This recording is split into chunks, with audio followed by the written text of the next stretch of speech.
Welcome back into the workshop for another Dave's Diary entry on the never-ending series of these MFT tops.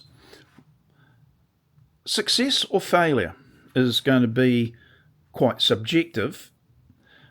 Success will be if I can use the track saw with this setup and get perfectly square cuts.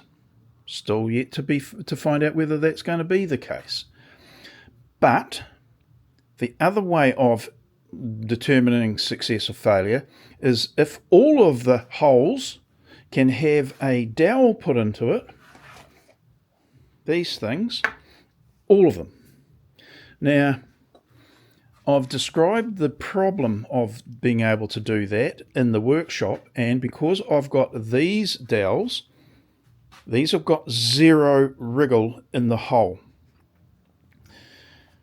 These dowels have got a little bit of wriggle in the hole. Not a lot, but it's there. Now I'll just pull this one back out. The difference between no wiggle and a wiggle is 0.1 of a millimetre, so 1/10 of 1 millimetre, so not a lot. But in the scheme of engineering, that's significant. Now, trying to get all of these holes to align up and allow a zero wriggle dowel to go into both layers, because the top's made up of 2 layers, it's a bit of an ask. And in fact, I would go a bit further and I'd say it's too much of an ask. Now, I'd actually started this project, I think, unbeknownst to me, by wearing rose-tinted glasses, and I was saying how good this is going to be and I'm going to get it perfect. Always aware that there might be a little bit of an issue. And there is an issue. I can't get it perfect. It's actually unreasonable to think that I'd make all of the holes perfectly aligned, all of them. Some, yes.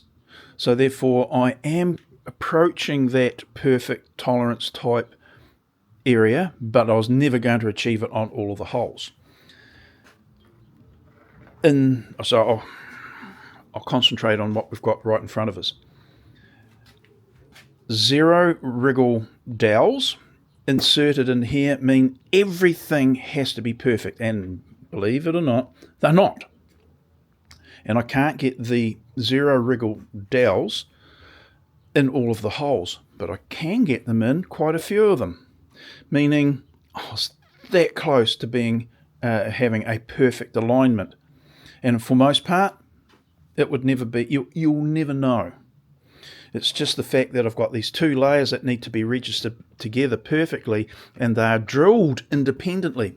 So if I'm close, should I be happy with that? And the answer is dead flaming right, I should be. No, I was not going to call it dilemma, but I've put these no wriggle dowels in several of the holes, and man, I can tell you what, it is a really tight fit.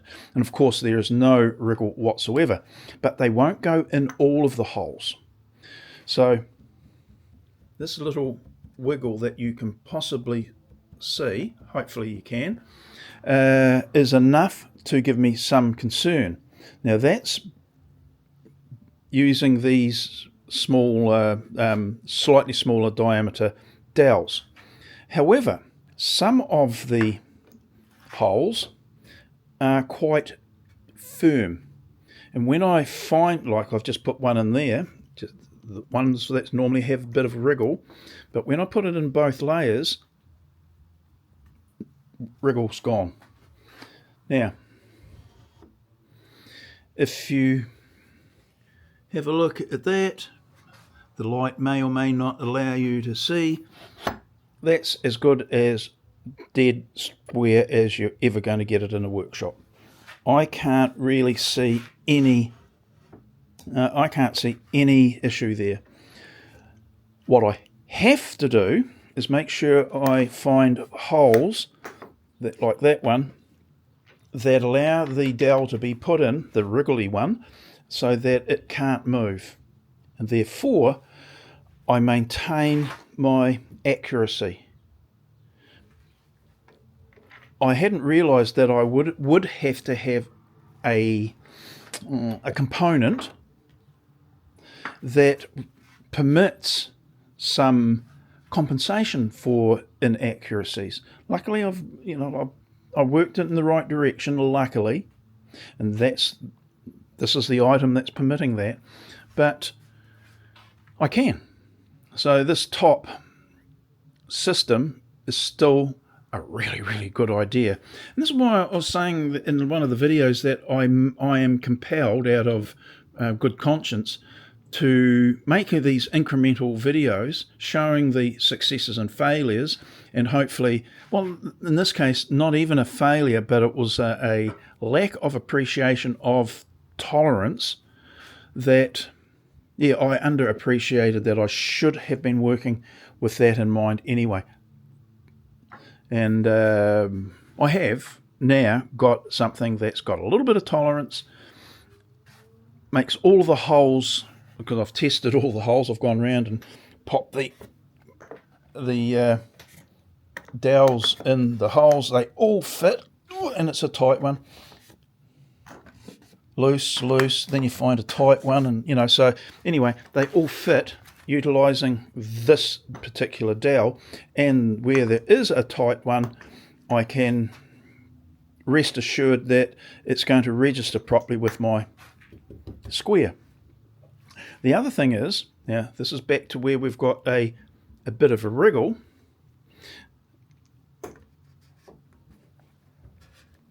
That goes in there.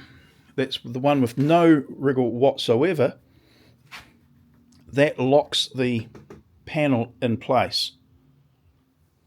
Pretty darn good as far as I'm concerned.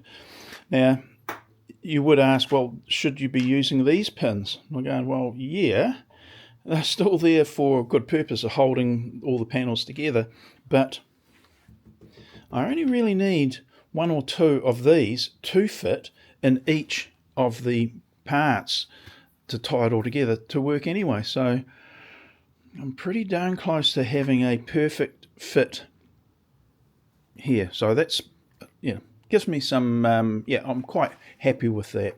But there's often that like that one is tight. That one would be good to use as for alignment. These no wriggle ones won't go in there. This will. So yeah, there's all that. That may not be as clear as I would like it, but at the end of the day, it's working. Yay. It is square. Whew. Yeah, that would have been a disaster. I would have been gutted had that not worked, I can tell you. But it gives me great confidence that when I go to do put my track saw on and have it all working together with the MFT style of top, I'm going to get my quality cuts that I require. That grey piece over there is going to be one of the sacrificial pieces. One of these and one of those. That's a bit longer to permit me to put a full sheet of ply or custom wood underneath the track saw. I needed that extra length to be able to move the pins out that are the hinge for the track rail itself. So next one to machine up is that one, and I can then store that up on the shelf until it's needed, because I'll be using these slightly shorter and less inconvenient panels. When you're working around the worktop, you don't want bits sticking out too far because they tend to catch you, and sometimes quite painful, with quite a painful outcome. So yeah, all in all, I'm actually quite happy. Still got a few holes to drill. I've still got to extend the holes that come out here. I'll do that at some stage in the next few days. And I'm getting closer and closer to having a functional MFT style of work surface. Yay! Then comes a little bit of fun. I've got a couple of other things that I've talked about. The parallel guides down this end where we've got two bars that are linked together, that when you move one bar because of the links, it moves out parallel. That'll give me my capability of making it a gauge for my rip pieces that I want here. So that's I reckon a really interesting addition to the MFT top usage. Then I'm going to make up some accessory pieces that will make use of this sort of bar, so I can put a drill in here to do holes that are less accessible, that I can't make use of the drill press, put it that way.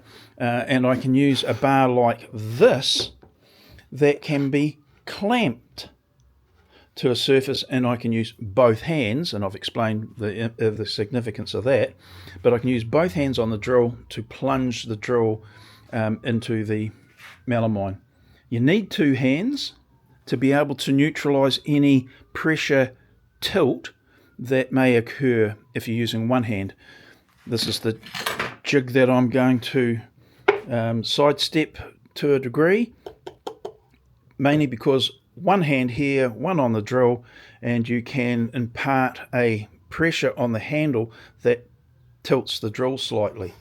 This approach is, and it'll be a bit longer than this, or it actually will be able to be used with different length bars.